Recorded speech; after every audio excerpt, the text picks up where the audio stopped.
Olá, estamos iniciando mais um programa de entrevistas à descoberta do brincar e contar histórias terapêuticas. Eu sou Amália Rocha, jornalista, e estarei com vocês no bate-papo desta noite. Nós vamos explorar a interseção entre o brincar e contar histórias como ferramentas terapêuticas na saúde e educação. Nos aprofundar em fundamentos teóricos que sustentam essas práticas, examinando suas influências no desenvolvimento cognitivo, emocional e social das crianças. Você pode acompanhar este programa pelo Viva e Eduque, canal 897 da Soul TV, pelo aplicativo Viva e Eduque, que você pode baixar na loja de celulares Android e iOS, e também pelo canal do YouTube da Associação Viva e Deixe Viver. O tema do programa de hoje é As Aventuras dos Personagens Clássicos. Nesse episódio, nós vamos explorar o legado de personagens clássicos da literatura infanto-juvenil que continuam a encantar crianças de todas as idades e também descobrir o que torna essas histórias eternamente cativantes. E para falar sobre este assunto, nós convidamos o escritor, jornalista e professor Ricardo Viveiros. Tudo bem, Ricardo? Tudo bem, muito boa noite a você, muito boa noite aos espectadores. Um prazer estar aqui com vocês, estar com Vive e Deixe Viver, esse trabalho tão fantástico que é feito pelas crianças do nosso país. Vou falar agora um pouquinho sobre você, Ricardo. Ricardo, no jornalismo foi repórter, editor, diretor de redação, âncora, comentarista político e econômico, articulista e correspondente internacional.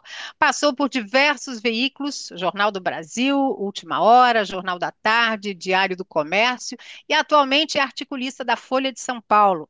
Trabalhou em emissoras de rádio como Nacional, Tupi, CBN, Jovem Pan e Bandeirantes, e ainda nas emissoras de televisão Tupi, Excelsior, Record, Bandeirantes e Rede Globo. O currículo é extenso. Doutor em Educação, Arte e História da Cultura e autor de mais de 50 livros em diferentes gêneros, Ricardo Viveiros tem obras traduzidas para outros idiomas e prêmios e títulos nacionais e internacionais, entre os quais a medalha da Organização das Nações Unidas, Comunicador Empresarial do Ano, da Associação Brasileira de Comunicação Empresarial, a ABERJ, o Prêmio Benjamin Hurtado Echeverria como Homem do Ano da Comunicação Gráfica da América Latina e o Prêmio Antônio Bento da Associação Brasileira de Críticos de Arte. Ricardo Viveiros também atua em diversas ONGs, notadamente em defesa da educação, cultura e meio ambiente, e também apresenta o programa da TV Cultura Brasil Mostra a Sua Cara, isso há mais de 2 anos. Ricardo Viveiros, é um prazer novamente aí te receber no nosso programa. Vamos, Espero que o pessoal não tenha ficado chateado com esse currículo tão grande. Eu acho que se tiver gente aí fazendo conta, vai achar que eu estou com uns 103 anos, mais ou menos. Mas é que eu sempre fiz um monte de coisa ao mesmo tempo. Eu sempre fui muito elétrico, fazia duas, três, quatro coisas ao mesmo tempo e tal. Mas vamos lá. mas é um currículo extenso mesmo. Parece que tem quase 200 anos, é isso mesmo. Pois é. Bom, vamos começar. Para você, quem são os personagens clássicos mais amados da literatura infantil? Olha, é óbvio que até para quem, como eu, escreve também para criança, obviamente todos nós temos os nossos preferidos. Isso é mais ou menos como escolher time de futebol, mais ou menos como escolher o melhor amigo e assim por diante, né? Eu tenho os meus preferidos. Um deles é o Pinóquio. Eu acho o Pinóquio uma referência, né? Tem gente que fala, o Chapeuzinho Vermelho.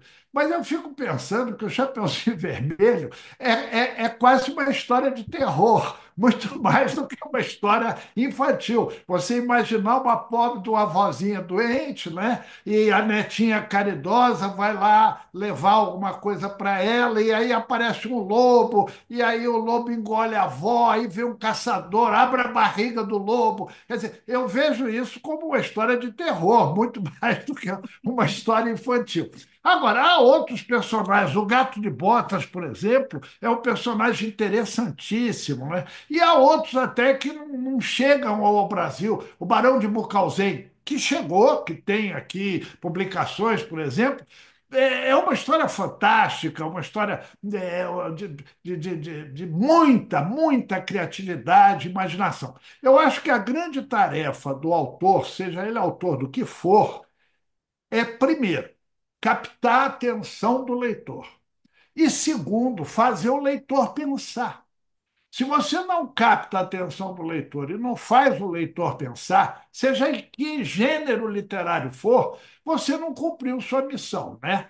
Então, eu acho que o Pinóquio é alguém que faz a gente pensar bastante, né? E uma coisa que tem o seu viés de magia e tem o seu viés de pedagógico, né? De ensinamento, né? A coisa da mentira que a gente hoje vive, a fake news, essa cultura do ódio, tudo isso. Então, você combater a mentira é uma coisa muito importante, porque a mentira é perigosa, ela é traiçoeira, ela é um hábito. Você mentiu uma vez, vai puxar outra e outra, e aí você começa a acreditar que o que você mentiu é verdade e você defende aquilo de uma maneira apaixonada e tal. Então, é uma coisa, uma prática, né, traiçoeira.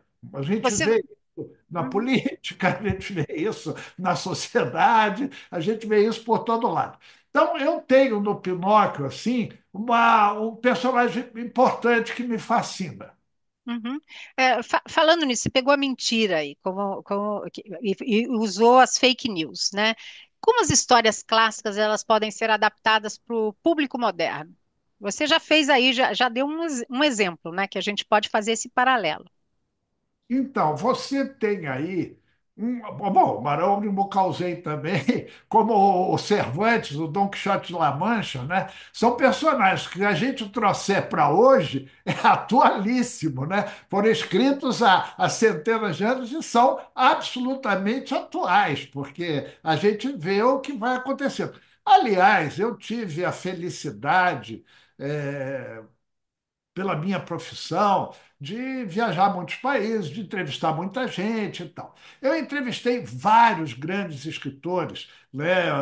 O Pablo Neruda, o Borges, o Gabriel Garcia Marques, enfim. Todos eles, e o nosso Jorge Amado aqui, enfim, diziam o seguinte: não existe ficção, é tudo verdade. O autor busca, na realidade, né, o seu tema. Acontece que ficção é porque você pega uma história daqui, uma história dali, uma história de lá e junta e faz aquele roteiro e tal. Aí você está fazendo ficção. Ou o absolutamente extraordinário, criativo ao extremo, né, o fantasioso ao extremo, etc. Mas até aí, às vezes, a gente vê que a arte imita a vida imita a arte, né? Então, eu acho que há vários personagens dos clássicos, tanto os de fora como os daqui. Por exemplo, você pegar o Bem Amado, né? E Uhum. você for olhar prefeituras aí pelo Brasil todo, em especial em certos rincões mais afastados, você vai encontrar aquele prefeito absurdamente corrupto, enganador, né? E ao mesmo tempo fascinante, né? A personagem é fascinante, né? É, Uhum. o mentiroso, ele é perigosamente, ele é sedutor, perigosamente sedutor, porque ele conta coisas maravilhosas, né? Coisas que você não ia pensar nunca e tal. Então, nós temos, né, na nossa literatura universal, na nossa literatura aqui do país, alguns personagens que a gente encontra aí, pode até adaptar para a realidade. Você sabe uma coisa interessante? O Machado de Assis, que é um dos nossos mais fantásticos romancistas, e fundador da Academia Brasileira de Letras e tal, ele tem os livros dele com aquele linguajar do passado. Então, às vezes, dá preguiça no jovem, né, de ler, continuar lendo Machado de Assis, embora ele prenda atenção e tal. Então, eu soube que há uma professora doutora da Universidade Federal do Estado do Rio que conversou com a Academia Brasileira de Letras no sentido de traduzir do português para o português de hoje o Machado de Assis, respeitando a história, enfim, o estilo, a forma e tal, para que pudesse, com uma linguagem atual, ser lido pela molecada que tem preguiça de ler. Eu diria que o mesmo Os Sertões de Euclides da Cunha, que quando eu li a primeira vez, Guimarães Rosa, quando eu li a primeira vez, eu tive que ler 3 vezes. Até Guimarães difícil, a com cair a neologismos, né? ficha. Pois é, o É, regionalismo, né? O Brasil, na minha opinião, nunca ganhou um Nobel de Literatura, porque é impossível traduzir os melhores romancistas brasileiros. é, Há tanta expressão nossa, particular, peculiar, que quando traduz perde a graça. é verdade. Você falou do Guimarães Rosa, né? Que com neologismos e as palavras que ele formava diferentes, difíceis, tinha que ler 3 vezes, é verdade. Ah, pois é, pois é. E eu continuo lendo, e você vai se surpreender. Eu estou com 75 anos. Quando eu leio esse pessoal, eu ainda garimpo e descubro coisas nas entrelinhas. Olha, Eu falo que gostoso. leitura é um negócio igual bolo, né? Você prepara a massa do bolo, deixa descansando, né? Depois você vai lá, mexe, põe. Aí o bolo no dia seguinte tem cozinheira que diz está mais gostoso que ontem, né? E assim vai. Então você tem que reler os livros que você gostou, que te fascinaram, que te encantaram, várias vezes ao longo da vida, porque ou o caso do Monte de Andrade, que eu conheci, convivi com ele, tá outro que eu tive a felicidade de conhecer. Eu releio o Drummond, eu descubro coisa que eu não tinha visto quando eu li lá atrás. Uhum, é isso mesmo. Vou reler alguns aí, Guimarães, por Vale a exemplo. pena. Vamos voltar aí para os personagens clássicos. O que, na sua opinião, torna esses personagens clássicos atemporais? Olha, é a universalidade deles e a identificação com as pessoas comuns do mundo, né? Ou até com as pessoas especiais do mundo. Então, você nunca vai gostar, se apaixonar por um personagem se você não tiver uma ligação com ele. Vou dar um exemplo assim bem simples. O pessoal vê novela na televisão. Quando fica com raiva daquele personagem mau, é sinal que ele falou com você. Quando você fica com paixão, com carinho, ah, meu Deus, coitadinha, estão judiando dela e tal, é sinal que ela falou com você. Uma Uhum, vez, um sujeito me perguntou assim: você que é um sujeito instruído, educado, culto e tal, vivido, gosta de cultura, está no meio, etc. Como é que eu escolho um quadro? Como é que eu sei que uma pintura é valiosa para eu comprar para minha casa e tal? Eu falei para ele: olha, depende do seu objetivo. Ué, como assim? Um quadro é um quadro, eu compro, ponho lá. Negativo. Você quer um quadro para decorar, você tem que combinar o quadro com o mobiliário, a casa, a decoração e tal, e vai ficar lá enfeitando a parede.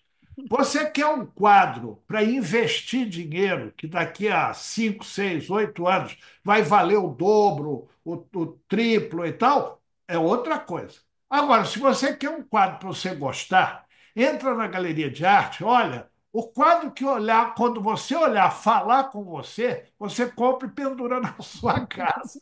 tá certo. Então, o personagem clássico que perdura, que se torna eterno como o Pinóquio, é aquele personagem com o qual, em alguma coisa, em algum ponto, você se identifica. Eu já vi gente que se identifica com o Pinóquio porque era órfão. Tem gente que se identifica com o Pinóquio porque foi criado por um avô. Tem gente que se identifica com o Pinóquio porque era mentiroso quando era criança e conseguiu se livrar disso. E aí vai. Então, essa ligação é muito importante, né? E também o tema, o valor do tema. O que ele mexe com a sua cabeça, o que ele faz você pensar. Você vai, caramba, tem razão, olha que absurdo e tal. Olha, não sabia isso, aprendi e tal. Esse tipo de coisa. Por quê? Porque é o boca a boca. Então, quem leu o Pinóquio, quando o Pinóquio foi lançado lá atrás, falou para outro, que falou para outro, e o Pinóquio perdura. Por que, que os Beatles perduram? Porque a molecada de hoje, por causa do pai, por causa do avô, por causa do tio, né? Por causa do sogro, ouve Beatles. E não é que é bom, porque é bom. Em resumo, né? Concluindo e respondendo bem objetivo a sua pergunta, há três importantes fatores que fazem com que um clássico perdure e seja eterno, né? Então, a identificação com o personagem, né? O que ele faz você pensar, refletir, mudar, a capacidade de transformação dele, né? E uma coisa assim relevante, né? Que é o encantamento e que faz com que as pessoas queiram referir ao outro boca a boca, dizer, olha, leia tal coisa. Olha, está vendo isso? Seu filho está fazendo isso? Lê o Pinóquio para ele, né? Uhum. E aí vai. Vamos falar um pouquinho dos temas universais que são encontrados nesses clássicos, né? Valores universais. Por exemplo, a amizade. Aí é que tá vendo? Por que que fica eterno? Porque a amizade também é uma coisa eterna. Você vê como tudo está ligado, tudo faz parte de uma cadeia produtiva autoral, né? E eu costumo dizer o seguinte: no fundo, no fundo, no fundo, é que os autores geralmente são muito vaidosos, né? Mas no fundo, o leitor é coautor. Aí você vai dizer, ué, mas como é que é isso? Você escreveu o livro, botou o ponto final, imprimiu, entregou lá, está lá seu nome, tem o cadastro do livro do Instituto Nacional do Livro. Não, eu te. Olha, é comum, como eu escrevo para criança, várias escolas pelo Brasil adotam o livro para trabalho de escola. Aí eu vou lá, depois sou convidado a fazer uma palestra, comentar os trabalhos, etc. e tal. Às vezes as crianças vêm. Olha, uma professora em Salvador, na Bahia, deu o meu livro para um trabalho de escola. E qual era o tema? Invente um outro final. O livro era O Poeta e o Passarinho, que é um livro referencial meu, com prefácio do Ziraldo, que ganhou prêmio, fez sucesso, vende e tal. Papá. Muito bem. Lá fui eu lá ver os trabalhos. Você acredita que tinha final melhor que o meu? Que eu fiquei com a pena, falei, poxa, eu não pensei nisso, que ideia boa, né? Do moleque, o Verdade. moleque de 8, 10, 11 anos e tal. Uhum. Então, veja que curioso. Você faz o livro, a pessoa compra o livro e lê. Se na cabeça dela aquela história mexeu, mudou e fez ela fazer isso, aquilo e aquilo outro, ela acabou dando continuidade à minha história, ela é coautora da minha história. Olha. E tem gente que, ao ler, imagina a roupa. Quando você não descreve a roupa, a pessoa imagina a roupa. Quando você não descreve a casa, a pessoa imagina a casa. Ela é coautora. Ela está escrevendo o livro junto comigo. Pelo menos para ela, para a cabeça dela, né? Então, essa coisa, a amizade, por exemplo. A amizade, como você colocou, ela é uma coisa que surgiu com o próprio homem, né? Quando apareceu o primeiro ser vivo, apareceu a amizade, né?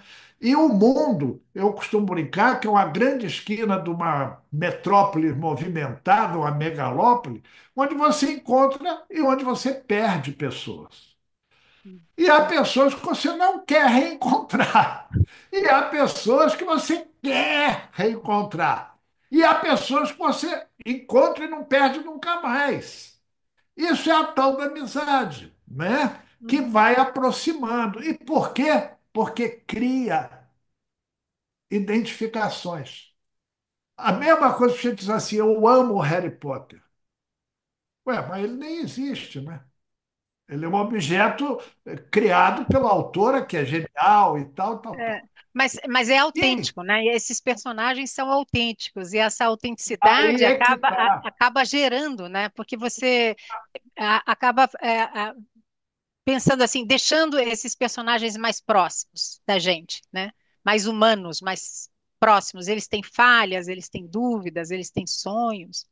Então, qual é o truque do Harry Potter? Ele é um aluno de uma escola, um menino órfão e tal. Cara, a história tem. Aqui em São Paulo, por exemplo, onde nós estamos, cada bairro tem 50 histórias iguais. Só que o que que é diferente? Ele é bruxo.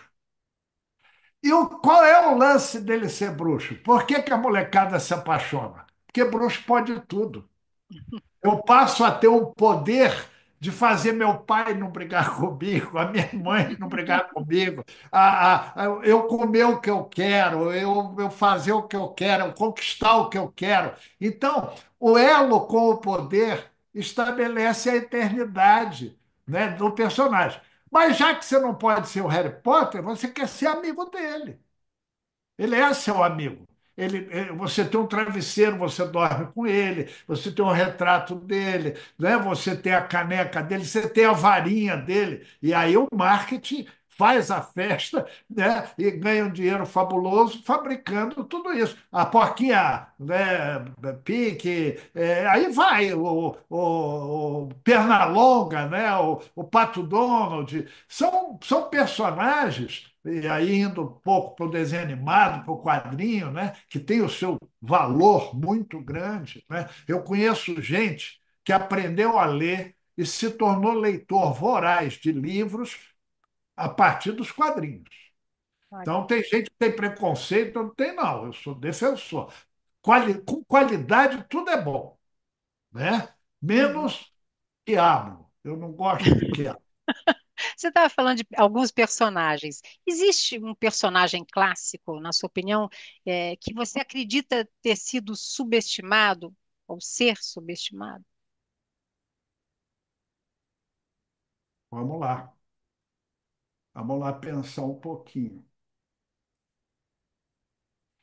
Eu acho que alguns vilões, o herói, ele é sempre bonito, perfeito, inteligente, né? Ele é sempre encantador, sedutor e tal.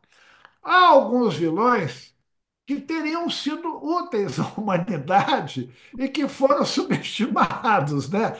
Agora não me ocorre algum, porque eu pensei de maneira genérica, Mas é né? interessante isso que você falou dos vilões, Mas né? olha, e você sabe que esse é um tema que eu venho de algum tempo querendo explorar. Eu ainda vou escrever alguma coisa sobre o herói ao revés, né? Aliás, o pessoal fala muito que é o sucesso, negócio de autoajuda e tal. Às vezes, um neto, um filho vira para mim e diz, papai, você escreve tão bem, escreve um livro de autoajuda, vai vender com uma beleza e tal, né? Eu digo, não, eu vou fazer um livro de desajuda.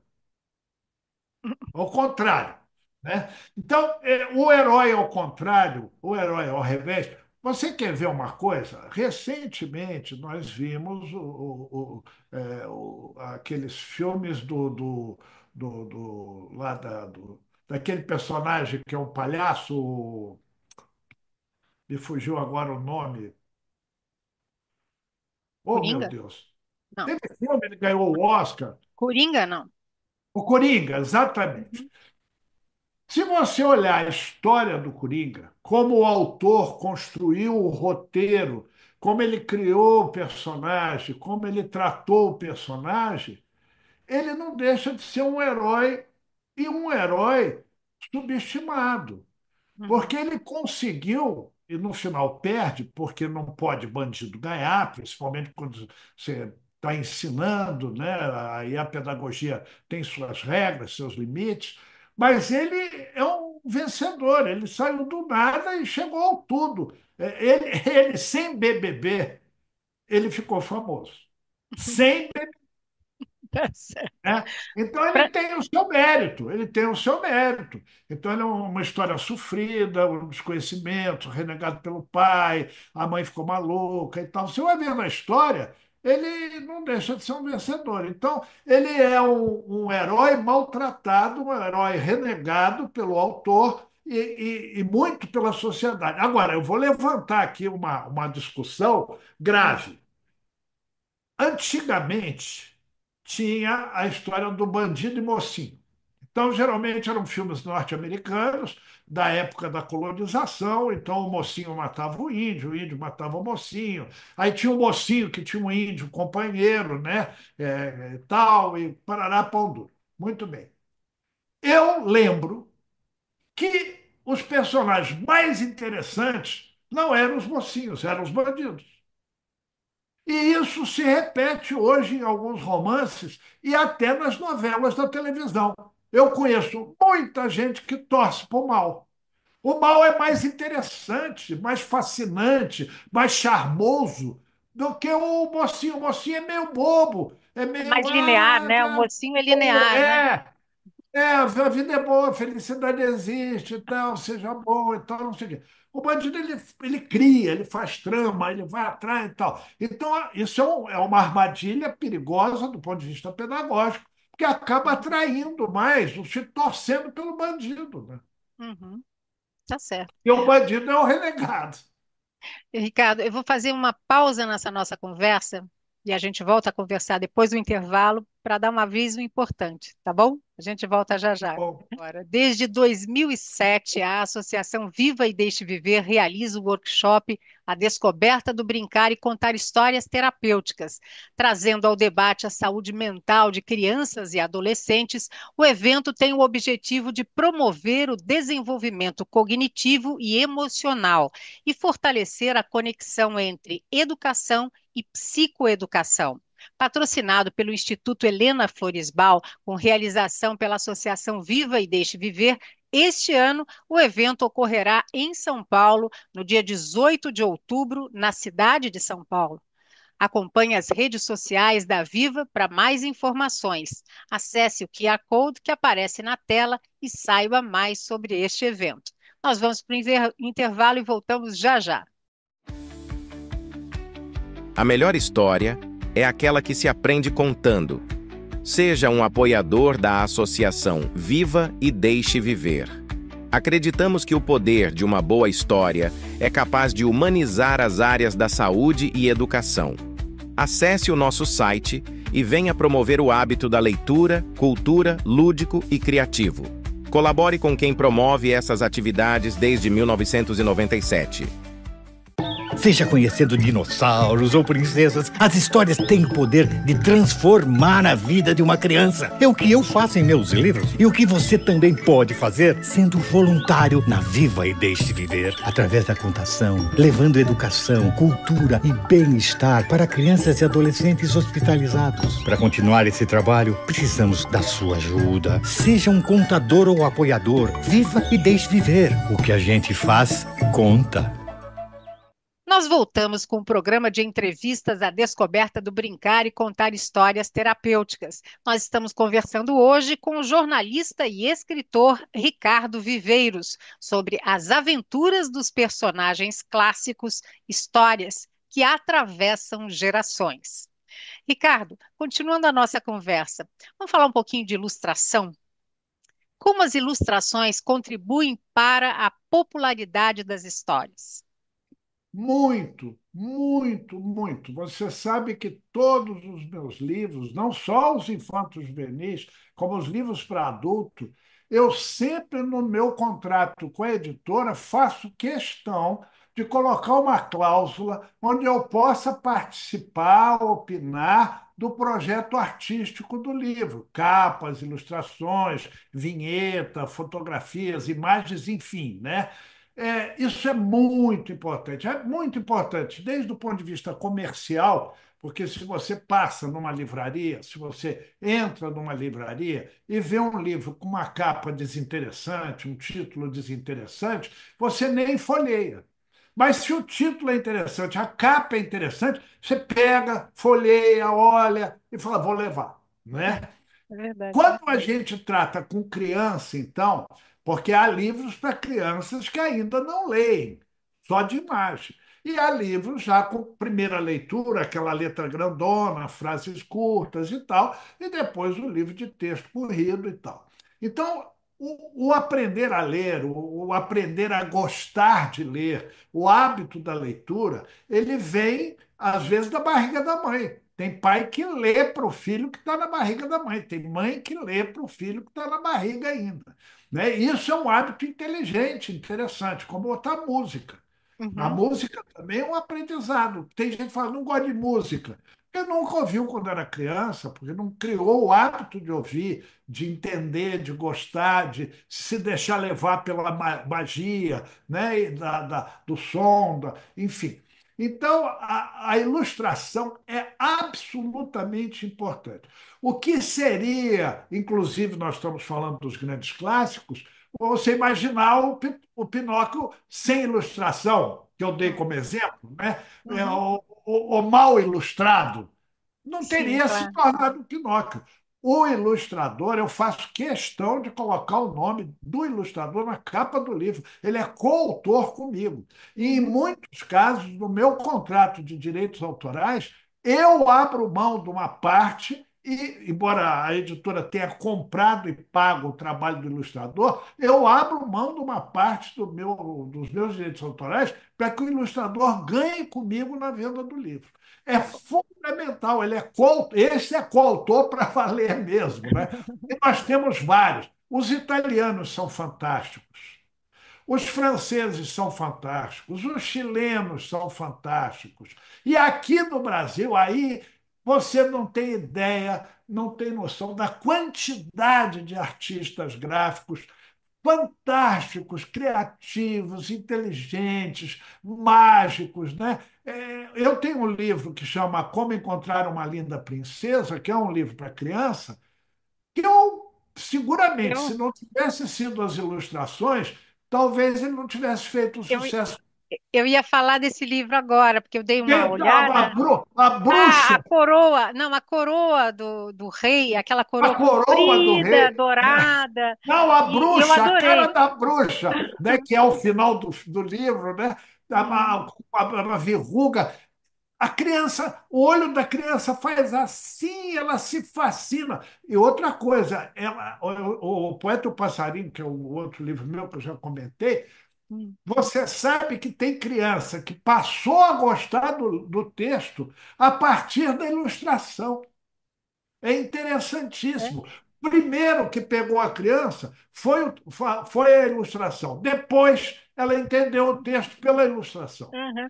Falando do Como Encontrar uma Linda Princesa, que eu falei do rei, da coroa, do rostinho meigo da princesa, quem é o ilustrador? É o Rampazzo. Ele é um italiano, é descendente Uhum. italiano, vive aqui no Brasil e é um grande ilustrador, um grande ilustrador. Né? O Uhum. Poeta e Passarinho eu tive o Rubens Matuque, o Saudade eu tive o Zélio, irmão do Ziraldo, que é um aquarelista, talvez o maior aquarelista da história do Brasil. O Menino que Lia Nuvens, que é um livro que eu gosto muito, que é muito adotado por prefeituras pelo Brasil todo, Que é seu também, né? foi o Cárcamo, o chileno, que fez. Não, eu brigo com o editor para ilustrar bem cada livro. Eu acho fundamental isso. Esse Eu agora te- o eu menino que lia terminei o livro. nuvens é super interessante também, porque que criança não brincou, não brinca de ficar olhando para o céu e vendo o que que a nuvem forma, que desenho, que, né? É Você interessante. sabe que eu comecei a escrever para criança depois de velho. Isso é uma coisa bem curiosa, bem curiosa. Eu já tinha muitos, eu já tinha eu acho que mais de 30 livros publicados de história, de crônica, de biografias. Eu escrevo muito biografias de personalidades, enfim.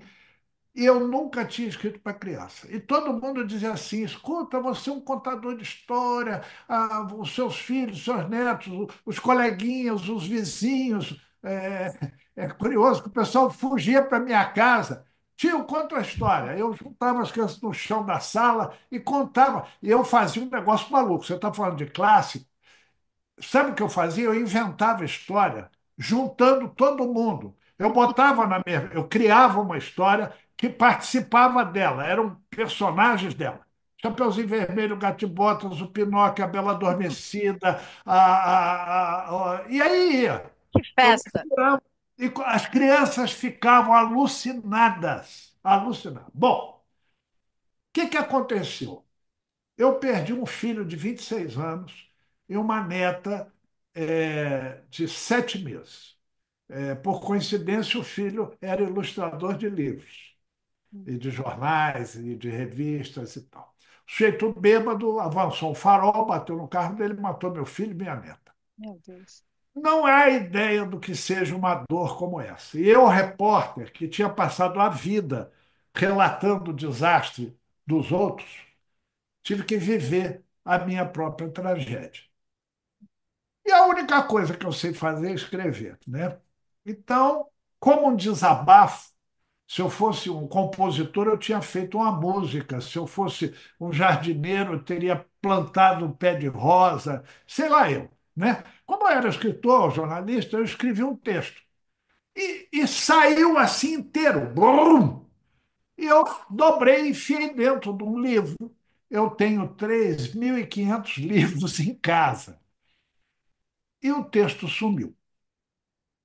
Passados 20 anos da morte do meu filho e da data que eu escrevi aquele texto, da morte da minha neta e tal, o Rubens Matucci, o pintor consagrado, ilustrador famoso e tal, eu faço uma matéria com ele para uma revista de arte e batendo papo com ele durante a entrevista, saiu um assunto de que só pessoa mais velha tem saudade, que criança não sente saudade, não perde nada, porque só adulto que perde, tal, tal, tal, que começa a morrer colega, parente e tal. Eu falei para ele, você está enganado. Ele falou, como assim? Eu falei, olha, eu era mais moço, perdi um filho e uma neta, mas o irmão perdeu o irmão, a filha dele que sobreviveu, o filho dele que sobreviveu, perderam o pai, a irmã e tal. Então, gente pequena também perde, tal, tal, tal. Ele virou para mim e falou: Olha, isso é coisa interessante, eu nunca tinha pensado nisso. Por imensa coincidência, Amália, na semana seguinte eu mudei de casa. E no tira-livro, em caixa-livro, tira-livro de caixa na casa nova, cai o texto de dentro do livro. Você imagina, 20 anos depois. Eu abri o texto, li. Menina, não era, não era meu, eu não tinha escrito. Eu tomei um choque, mas um choque. Voltou tudo, reviveu tudo e tal. Aí eu peguei e liguei para o Rubens. Falei, Rubens, achei o texto. Ah, tá bom, mandei para ele. Passou. Um dia ele falou assim: vem aqui no meu estúdio. Lá vou eu.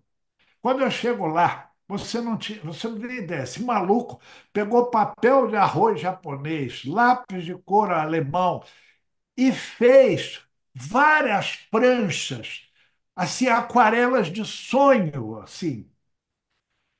Aí falou: Ó, esse é o seu livro.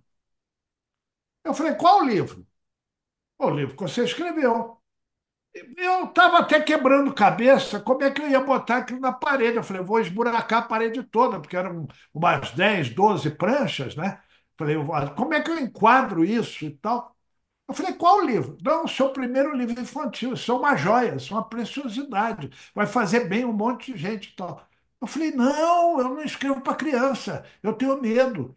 Porque para adulto, o adulto pega meu livro, lê o livro e fala: Não, isso é uma porcaria. Esse cara é um louco, um burro.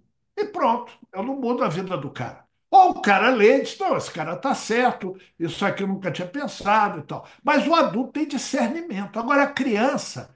Eu posso estar enganando a criança, eu posso estar mentindo para a criança, eu posso estar fazendo a criança pensar sei lá o quê, porque ela não tem bagagem, ela não tem informação. para ter o discernimento de ver se é bom ou ruim para ela, aquilo que ela está lendo, que está influenciando na cabecinha dela no início da vida. Eu sempre tive medo. Mas você é um grande contador de história. Tá bom? Não, mas não faço para criança. Aí o Batuque disse: eu já arrumei a editora, que era a saudosa Eni Maia, que foi secretária até de Educação no município, uma mulher brilhante, uma educadora brilhante, e tal, que era dona da editora Biruta, hoje tocada pela família. E aí ele falou: vai lá conversar com ela. Eu falei: negativo, não quero. Não quero, isso é um desabafo, isso não é livro e tal. Aí ele me encheu tanto que eu falei: bom, mandei para o Ziraldo. Falei: eu vou perguntar para os caras que têm de livro infantil. Aí eu peguei uns 4 ou 5 autores desses emblemáticos, famosos de livro infantil, mandei, só veio elogio. Olha. Publica, isso é uma beleza, isso vai virar um pequeno príncipe, pessoal exagerado, assim, isso parece os irmãos Grimm, isso, e aí vai. Bom, resumo da ópera: saiu o Poeta e o Passarinho. E bombou. Ganhou Itaú Social, e ganhou, está ali, vendeu e vende até hoje. E curioso, muito adulto compra esse livro. Uhum. Morreu um amigo. é, Tal. Porque criança perde a professora.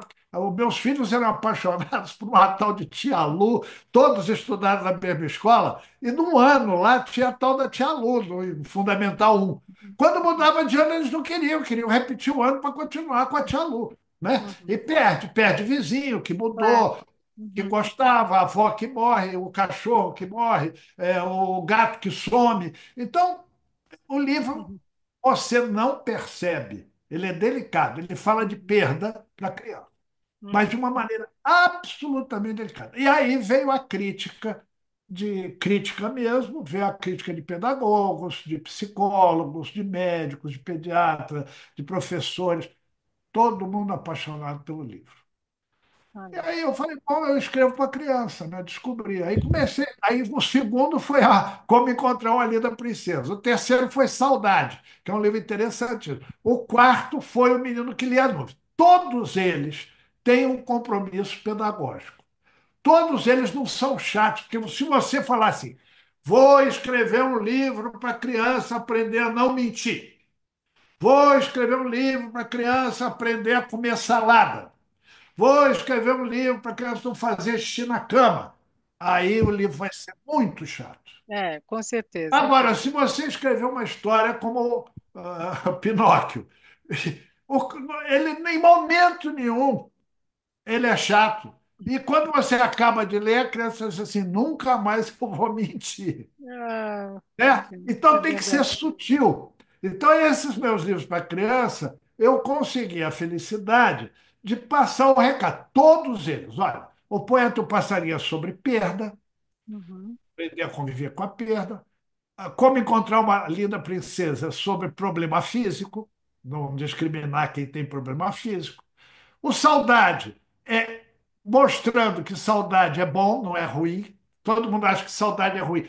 Eu não conheço ninguém que tem saudade do que foi mal. Você tem Uhum. saudade do que foi Com bom. certeza. É. Né? Então, Uhum. olha, o menino que lia nuvens é contra o bullying, Uhum. totalmente, mas sutil. Se você, em momento nenhum existe a palavra bullying, é natural. Quando termina, você já não pode se implicar com ninguém. Eu tenho que respeitar a diversidade. Né? E agora eu terminei, está indo para o editor. A anta não é burra, é anta. É, anda. Que ótimo. Esse é Qual o é a novo. história? Esse é novo. É novo, esse ainda vai Ah, sair esse ano. ah, Está que indo legal. para o editor. Aham. A história é simples. Eu tenho um remanso, um riozinho, tem 2 pescadores pescando. Um, sem querer, espeta um anzol no dedo. O outro vira e diz: você é uma anta. Aí tem uma antinha de uma família de anta que mora ali. A Antinha fica indignada, primeiro, de ver um ser humano ofendendo o outro, e segundo, chamando a Anta de burra. E aí, menina, eu fui estudar a ANTA, entrevistei zootécnico, pesquisei, eu descobri um monte de coisa. E o mais importante, a ANTA é muito inteligente. É uma baita injustiça com a ANTA. Aliás, o burro também é inteligente.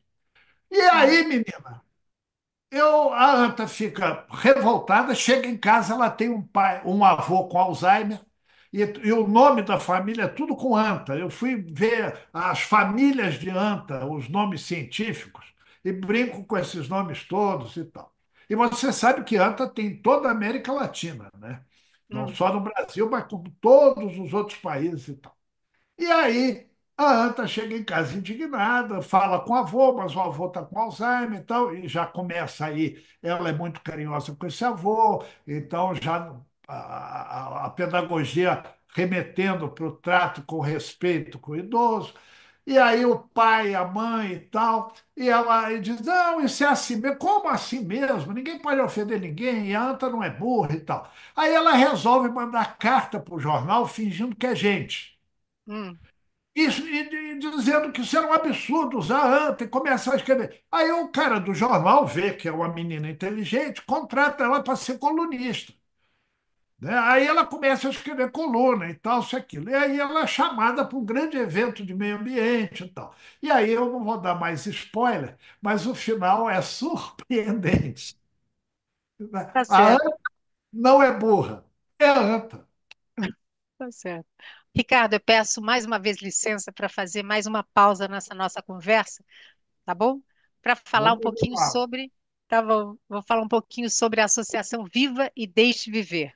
A Viva é uma organização que, desde 1997, desenvolve o seu trabalho em quatro frentes: voluntariado, saúde, educação e cultura. Todas as frentes são promovidas a partir da ferramenta milenar de contar histórias. A Viva oferece diversos cursos em formação lúdica e forma voluntários para a atuação como contadores de histórias em hospitais. Acesse o site pelo QR Code que aparece aqui e conheça mais sobre essa prestigiada associação. Nós vamos para mais um intervalo e voltamos já já.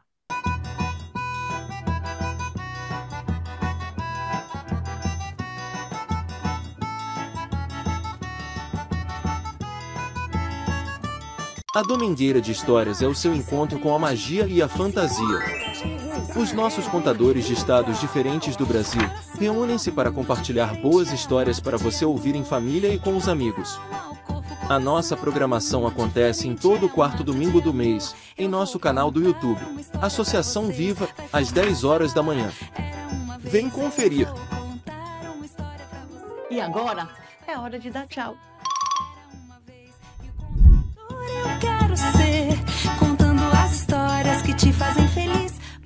Nós voltamos para o bloco final da nossa entrevista com o jornalista e escritor Ricardo Viveiros sobre personagens clássicos da literatura infanto-juvenil. Ricardo, vamos falar mais um pouquinho sobre ilustrações. Na sua visão, qual é o papel das ilustrações na construção da identidade de um personagem? Ah, é fundamental. E aí eu remeto até para o tempo das revistas em quadrinhos, que, como eu disse antes, sofreram até preconceito e tudo. É claro que é importante que o leitor imagine as coisas ao jeito dele. É claro que isso é importante. Mas quando a gente está falando de criança, elas não têm esse arquivo todo, elas não têm esse banco de imagens todo. Então, a imagem ela é condutora da história. A criança vê a imagem, entende o personagem e compreende o texto, até quando ela não sabe ler, que estão lendo para ela. Né? Inclusive, a leitura é muito importante. Se você lê mal, se você não interpreta, se você não enfatiza, se você não colore, fica desinteressante. A criança toma raiva de livro. Não, a imagem é casada com o texto é casado com a imagem. E a imagem, ao construir o personagem, você entra no ônibus, você entra no metrô, você chega na sala do médico, você está esperando, você está viajando. Você olha a pessoa que está em frente, do lado e tal. E você imagina. Né? O pessoal dá risada porque traz foto para mim, eu olho e digo assim: ele é policial militar. Ah, é mesmo? Como é que você sabe? Eu digo, eu estou olhando aqui, está escrito na alma dele. Mas como é que Hum, você está vendo a alma? Pelo tipo dele aqui. Então, a ilustração, ela conduz, ela contribui para a criação daquele personagem. Né? Isso é o gordo, o magro, o baixo, o alto, o feio, o bonito, o chato, o implicante. O que seria o Cascão? Como você entendeu o Cascão do meu amigo Maurício de Souza, né, da Turma da Mônica, se não fosse aquela imagem dele com aquela cara suja, aquele uhum, chapéu dele e tal, tal, tal. É o cara que não quer tomar banho, que não gosta de tomar banho. Está escrito ali, não precisa explicar. Né? Então, a imagem, a ilustração, na construção do personagem. Você vai olhar o Superman, aquele cara forte, então, o Hulk, né? O Hulk não seria o Hulk num livro. Ia ser muito difícil imaginar aquele cara forte, verde, né? Nunca. Você ia ficar.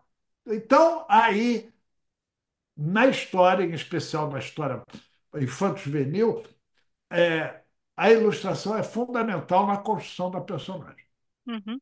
Hoje em dia, Ricardo, nós vemos livros reilustrados. Você acha que as novas gerações se conectam melhor com os clássicos quando ganham uma nova linguagem visual? Eu acho que sim. Eu acho que sim. Esta coisa aqui, ela mudou muito a história do mundo, né? Uhum. Então, hoje, você tem o tal do laptop, você tem o tablet, você tem o celular. Então, você tem plataformas de leitura que não necessariamente o livro impresso, né? Então, o que que essas plataformas fazem? Cada dia mais, a turma quer o curto e grosso, que é o objetivo, é o direto. Ninguém está querendo mais ler coleção. Né? A gente quer alguma coisa que lhe satisfaça. Né? Tem gente que busca puro entretenimento, né? E aí há quem critique as novelas policiais, eu acho que não. Né? Uma Agatha Christie, por exemplo, jamais será, ela é um clássico do policial, né? Mas jamais será puro entretenimento. Ela é de uma inteligência brutal, né? Você lê aquilo e aprende, cresce, evolui e tal. Então, eu acho que esse papel, né, que a literatura tem de provocar você pensar vai além do puro entretenimento. O puro entretenimento, tudo bem. Agora, se você quer literatura, um conteúdo que te faz pensar, né, que te provoca, que causa transformações, você precisa que ela seja provocadora, que ela seja nesse sentido de fazer cada dia mais você refletir sobre aquilo que você está lendo, independente de concordar ou não. Eu sempre falo, eu acho que me ajudou muito o fato de eu ser jornalista. O jornalista que eu sou ensinou o escritor que eu me tornei a escrever. Eu aprendi com o jornalista, né? Mas, por outro lado, o jornalista que tem compromisso com a verdade, com o fato e tal. Então, eu tenho um discernimento, Amália, do que seja o fato e a versão do fato. O que é e a minha opinião sobre o que é. São coisas diferentes. As pessoas acreditam que a opinião delas, que a versão delas, é o fato. Então, por exemplo, qual é o fato? Isso aqui é um celular. Para que serve isso? Primeiro, para telefonar. Pouco usado para isso. Segundo, é agenda, é relógio, é tudo, não é verdade? É até bandeja, ó. Bandeja. Entendeu? Agora, isso aqui não é um fato, isso aqui é uma versão do fato que eu estou dando, ele é bandeja. Agora, qual é o fato? Ele é um celular, ele é um telefone móvel. Uhum, Então, nós estamos vendo aí a polarização, a guerra, o discurso de ódio, esquerda, direita, voltou tudo, preto e branco, gordo e magro, patrão e empregado, tudo que nós tínhamos evoluído, conseguido acomodar, melhorar, nada resolvido. Obviamente, uhum, o racismo continua, o preconceito continua com a diversidade, com o indígena, enfim. Mas a gente havia melhorado um pouquinho. A gente estava caminhando para melhorar mais. Voltou tudo isso. Agora, voltou em cima de quê? Como eu disse no início, da fake news. É quando você cria, é quando você acha que a sua opinião, a sua versão do fato é a verdade e não o fato. Então, isso é complicado, isso distorce tudo. Agora, você está lendo um livro, você tem consciência que é ficção, que é um romance, que é um conto, que é uma novela. E aí você está sabendo que aquilo ali é ficção. E aí você vai pensando naquilo, aquilo te provoca, aquilo te transforma, aquilo te cutuca quando é bem escrito, né? E aí você cresce com aquela leitura. Agora, se você lê a mentira, você está fadado a ter versões da mentira ou acreditar na mentira, ou se você tiver capacidade para isso, dizer, perdi meu tempo lendo uma porcaria, né? Quando se trata, não é ficção, é fato contado com mentira. uhum. Com essa crescente digitalização e o consumo rápido de conteúdo, como a gente estava falando, como é que você acha que nós podemos fazer, com que os clássicos da literatura continuem atraentes para as crianças de hoje? Exatamente as adaptações com mais imagem, com um texto enxuto, direto, objetivo, e os games. Eu, se fosse editor, se eu tivesse essa vocação, esse talento, eu botaria uma editora de game de clássico. Você pegar todas as histórias, a Gata Borralheira, a Branca de Neve, o Chapeuzinho Vermelho, o João e Maria, o Pinóquio, e faria games. Então, a criança do game vem para o livro, é inacreditável. Você diz assim, o Brasil está perdendo leitor porque o menino não quer o livro, ele quer o tablet. A gente pode fazer o caminho inverso. O problema não é a plataforma que você. A minha história. Eu faço uma história. A Anta não é burra, é a Anta. Eu posso fazer em livro, eu posso fazer em desenho animado, eu posso fazer em audiobook, eu posso fazer em revista em quadrinho, né? Se ela é boa, o cara vai gostar e vai se interessar pelos meus outros livros que não estão no formato, talvez, da plataforma digital. Você perguntou antes. Ah, ilustração tá, é fundamental também. Olha, você sabe que tem tablet com livro que, ao virar a página do livro, faz assim, flap. Você ouve o barulhinho do vira-página. Então você vê que o cara da tecnologia foi tão criativo quanto o autor. Ele faz o livro mesmo. E você vira a página e faz flap, o barulhinho da página virando. Então, daí para o livro real, é Uhum. muito curto o caminho. Né? Então, outro dia perguntaram para mim, o senhor, uma entrevista como essa, o senhor vive de escrever, seja como jornalista, seja como escritor e tal, sou professor e tal. O senhor está com medo da inteligência artificial tomar seu emprego, seu meio de vida, seu trabalho? Eu disse, minha filha, eu não tenho medo da inteligência artificial. Eu tenho medo da burrice natural. Ela continua viva e crescente.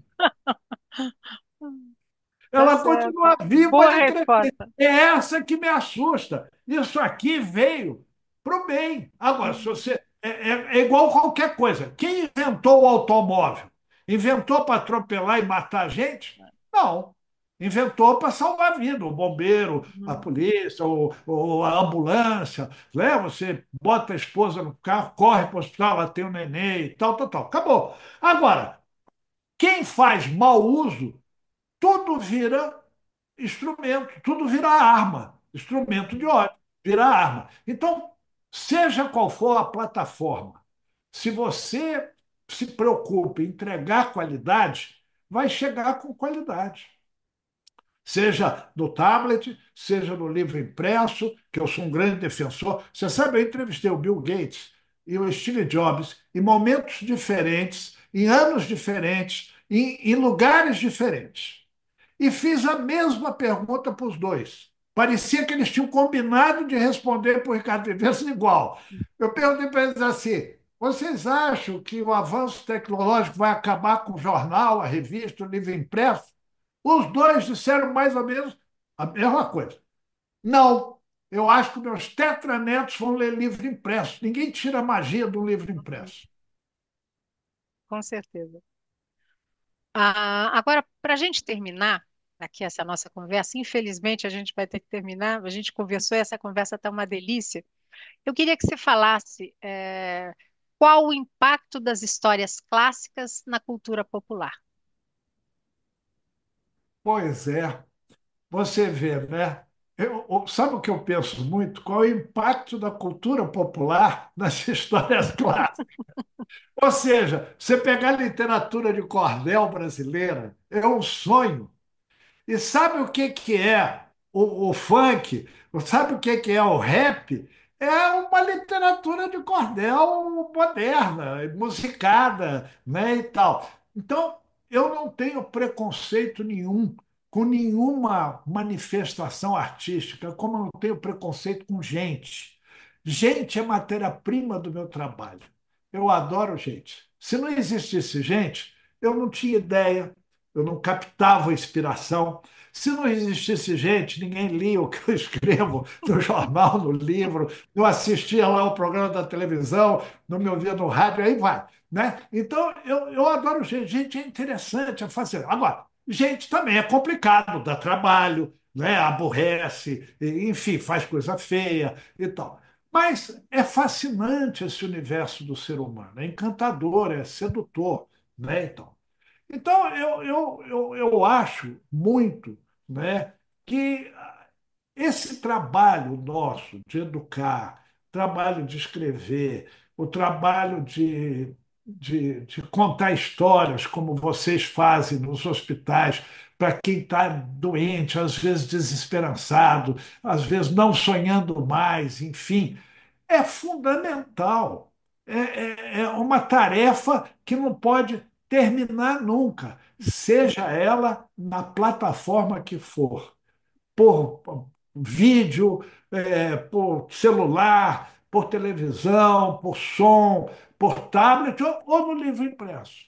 Agora, o livro impresso tem um fascínio. Ele é um companheiro, você abraça ele. Você dorme com ele aberto ali no sofá da sala no domingo depois do almoço. É verdade? Quando não tem o futebol, né? Futebol corrente, perigoso do livro. Mas Tá certo. eu acho isso, que seja qual for a plataforma, como seja qualquer pessoa, tem valor. Eu digo sempre que o ser humano é único. Um dia você nasce, um dia você morre, e esse espaço de tempo entre a vida e a morte é o tempo onde você busca a tal da felicidade. Se você puder fazer isso sem prejudicar do outro e até às vezes ajudando a do outro, melhor ainda. Mas se você cuidar só de você, já está de bom tamanho, em especial desse mundo maluco que a gente está vivendo, cheio de guerra, cheio de conflitos e tal, isso aqui. Então, eu tenho a impressão que quando você tem uma boa mensagem, seja a plataforma que for, ela é válida e ela tem que ser aceita. Não pode ter medo da inovação tecnológica, não pode ter medo das pessoas, não pode ter medo de viver. A vida é encantadora. Então a gente tem que se atirar, tem que ir atrás e sonhar, sonhar e sonhar. Quem não tem sonho já morreu e não sabe. Ricardo Viveiros, foi um prazer entrevistar você. Você é um grande contador de histórias. Muito obrigada pela entrevista.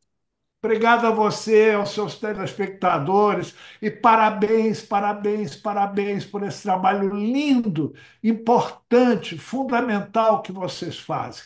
Vocês são uma atividade de puro e legítimo amor ao próximo. Muito obrigada. E nós vamos fechar o programa de hoje com a indicação de alguns livros. Anote aí.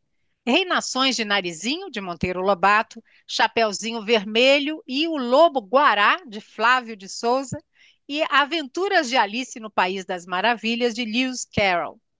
Os nossos agradecimentos a você também que nos acompanhou até aqui e um agradecimento especial ao Instituto Helena Floresbal, patrocinador do 18º Workshop A Descoberta do Brincar e Contar Histórias Terapêuticas, do qual esta entrevista faz parte, com realização pela Associação Viva e Deixe Viver. Uma boa noite para você e muito obrigada pela atenção.